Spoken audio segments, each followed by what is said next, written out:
Well, a little county in New York gained national attention when they decided to do the opposite of what everyone else was doing, and that is banning face masks. Now, obviously, the media didn't really fairly report on it, and well, the left wing activists poured out to protest it, but they didn't really understand what was happening here because there were exemptions, right? They were banning face masks, but it wasn't for those who had medical reasons or religious reasons, of course. They left that part out. So ultimately, a lot of protesters were outraged by it, but they didn't understand what was going on here. Now, wrap your minds around this. Those who wear face masks in public currently either do have legitimate reasons for medical concerns or they're trying to commit crimes. And that is something we've seen time and time again. We see the surveillance footage, they cover their faces right before they're about to do something illegal. And it happens quite often. Many of you guys probably remember Antifa used to go around, especially in 2020, trying to burn down federal courthouses, but their faces were covered. And again, people who are committing robbery and other crimes, they cover their faces because they know what they're doing is illegal. So it was great to see Nassau County, my former home, ban face masks. And well, they just recently had their very first arrest. Take a look at this suspect. It's interesting because this individual was arrested and was stopped for wearing a ski mask. Not quite someone you would see walking around the Long Island streets, obviously. So when police stopped him, well, surprise, surprise, he allegedly had a 14-inch knife in his possession.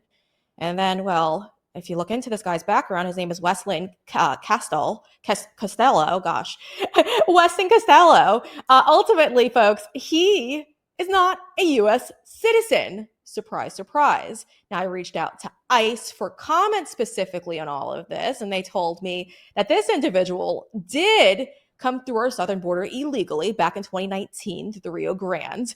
And well, now he's settled in Long Island, but of course, he's not supposed to be there. Now, many of you guys remember the protests that took place when all of this mask banning was going into effect. Again, people not being honest. Joining me to discuss is one of the great county executives in the state of New York, the Nassau County Executive, Bruce Blakeman, joins me now to discuss. Mr. Blakeman, I got to say, I'm very proud of you for banning face masks in Nassau County. There was a lot of disinformation put out there, and people thought that those who believed that they had medical reasons to wear face masks were going to be targeted in all of this, but they weren't. There were exemptions for them. It was mainly to go after criminals, and you just caught your first alleged one who happens to be living in the United States illegally. So what's your reaction to this arrest? Well, I'm very grateful that our police officers were able to stop this individual.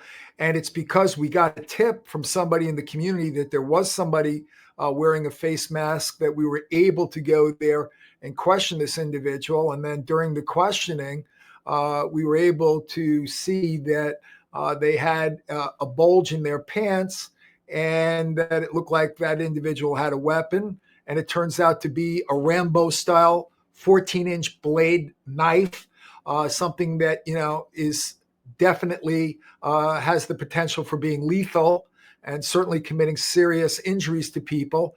And upon questioning, found out that this individual is illegal, an illegal migrant, that this individual was someone who we believe has gang connections and may have been committing this crime as part of the initiation into a gang. So there's a lot of factors here, but I want to stress that this mask law is the reason why this individual was apprehended before they could do violence to somebody. And obviously, in my opinion, that was their intent. And it just illustrates how we have to change our federal laws. ICE was called in on this case. And even though this individual had a 14-inch Rambo-style knife, was arrested, ICE didn't pick this individual up.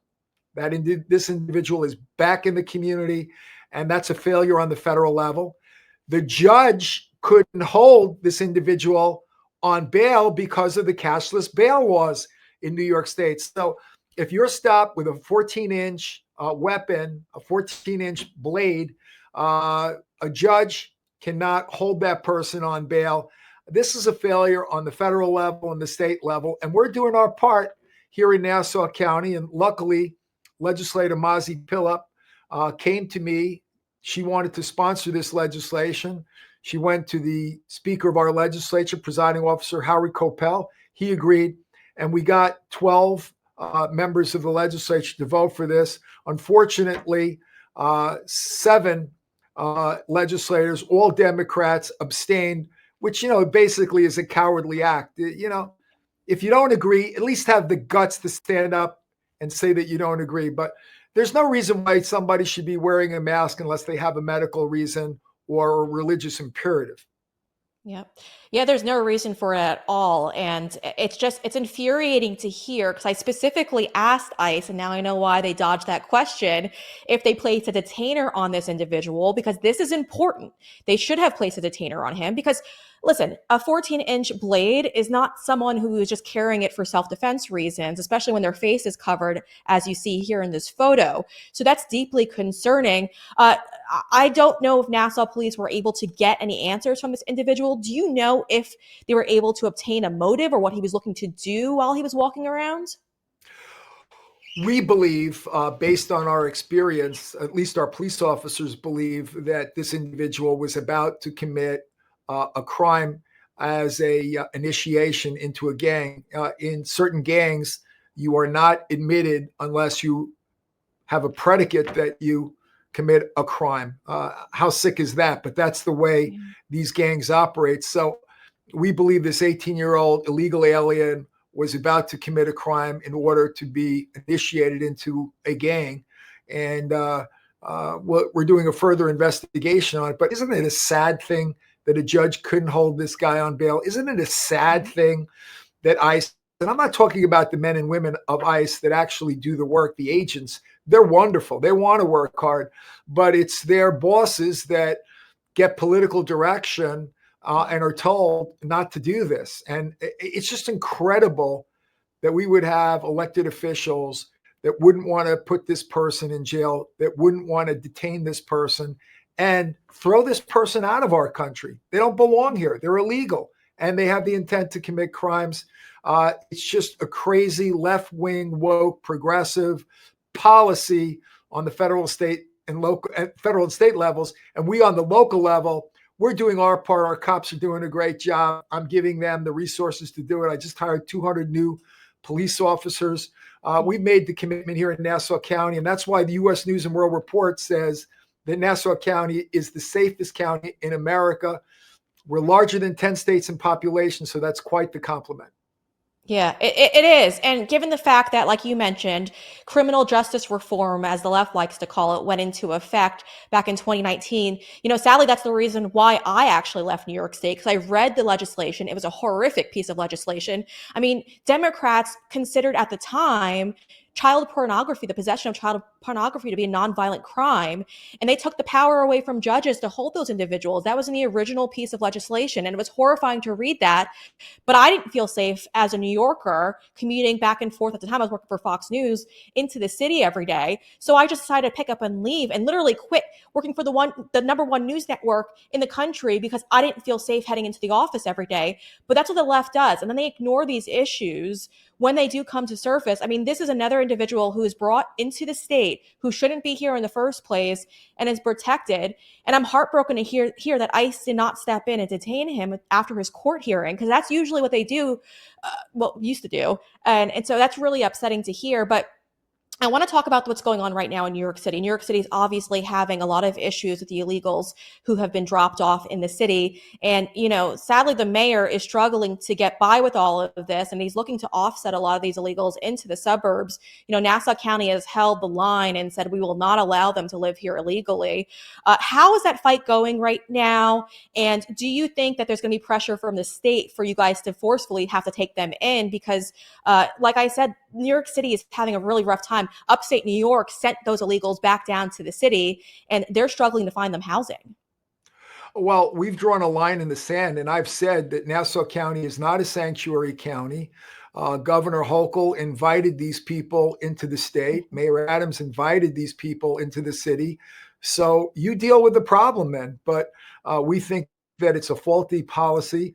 The governor in her budget put in $2.4 billion for migrants, money that's being spent on people who are here illegally. They've been here for 15 minutes. We need hospitals. We need schools. We need renovations of our infrastructure. And the taxpayer money should be spent on those things and not on people who've been here for 15 minutes, people who are illegal. And quite frankly, I'm all for legal immigration. We are a country of immigrants, but come in the right way. And then when you come here, don't expect to get everything for free. You got to work for it. That's what the immigrants of the past have done. That's what my relatives did when they came here to America. They weren't given free housing. They weren't giving, free food, free transportation. This is bizarre what's going on in our country, and it's got to stop. Yeah, well, it's how they're incentivizing this mass migration right now. Those on the left are offering them free incentives, even in California, offering them money for down payments on their first homes. And you're like, hello, California, you guys are going broke. You guys are providing them with health insurance, now money to purchase homes. I mean, this is becoming absurd at this point, but it's really no surprise. And also in the state of New York, I mean, they're giving illegal aliens free college tuition. That was once the pitch. That was another pitch. The reason why I left was illegals are going to get free tuition. I mean, it's become so outrageous. And then they cry to the federal government saying they need bailouts. And we know that's going to be coming very, very soon. So it's really no surprise here. But I want to thank you for everything that you've been doing thus far because, our followers, when I told everyone on Twitter that we were having you on the show, one of our followers suggested that you should run for governor because you've done such a great job. So just throwing that out there, planting that little seed in your head. You don't have to give any answers. You got to reject his offer. But you've I done an love my incredible job. job. I love my You're like, job. I'm focusing on being the best county executive I can be. And we have a great county. We've turned things around here in Nassau yeah, County. We are a sea of normality surrounded by complete lunacy. yeah, yeah. And that is the best way to describe it at this point. So thank you so much, Nassau County Executive Bruce Blakeman, for joining me today. I greatly appreciate your time. Thank you, Breanna. Every day I've been checking out this one sale that I keep bragging about to make sure it's still going on. And well, it is over at mypillow.com. They still have their $25 extravaganza going on, but it's for a limited amount of time. So head on over to mypillow.com right now and take a look around. He has pillows, bed sheets. He's even got towels. I know you all love his towels. They're on sale. So are the slippers, sandals, so many items on sale right now. And the best way to lock down these incredible prices is with promo code BRE. That's promo code BRE. That's how you secure these prices. He even has those dog beds that I keep talking about. Gia and Giuseppe love them. They're on sale right now. I haven't seen them for that low of a price as of yet, but they're $25. And they are a heck of a good dog bed, I must say. Gia can't get off of it. That's a little bit of a problem. But again, folks, head on over to mypillow.com right now because we don't know how long this sale is going to last. Again, these prices, I haven't seen them this low, so you're going to want to take full advantage of it. Might as well get a head start on your Christmas shopping too. Buy your Christmas gifts now for your friends and family and stash them away. I'm telling you, these sales aren't going to last forever. And you're going to want to cash in on these great deals. So head over to mypillow.com, use promo code BRE, that's promo code BRE, to save.